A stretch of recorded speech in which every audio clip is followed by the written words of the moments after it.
We know that, with free agency and the draft, this is the crazy season. So here's another report. So the Browns have talked to teams about dealing away a starting defender, and they're looking at cornerback in particular. They've been willing to trade one of their cornerbacks.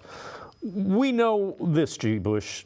Andrew Berry talks to everybody to find out what the market has. So the fact that they've talked about Greg Newsome or Denzel Ward or any other player doesn't mean they're necessarily going to trade him, but he's going to darn sure find out what the value is relative to the market.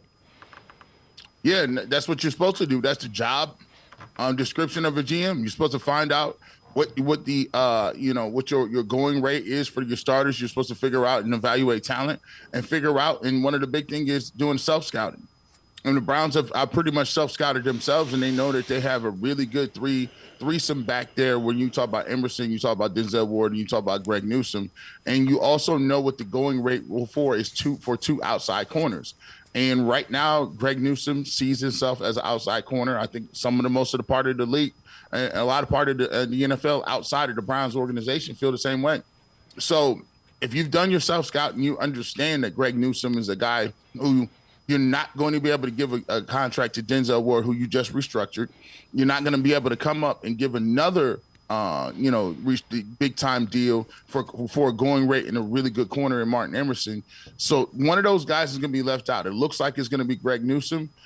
So you would be good to find out what the market value was for him, and at the same time be able to say, listen, man, we like the market value from Greg Newsome. However, we're looking to package that out with something else to get something a little better if we don't like what we see in free agency.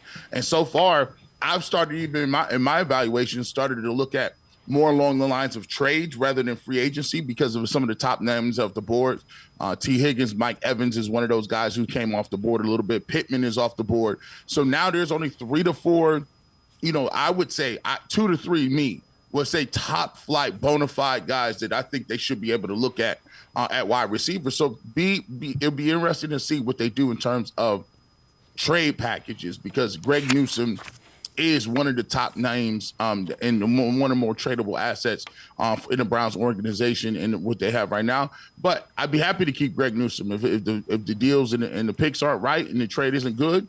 I'd be just as happy to keep Greg Newsome and go into the season with a nice, strong trio in secondary. Yeah, and keep in mind, fifth-year option number is $13.1 million. That's an awful lot of money for a guy playing cornerback inside, that nickel corner. Outside, that's reasonable. Inside, that's pretty high.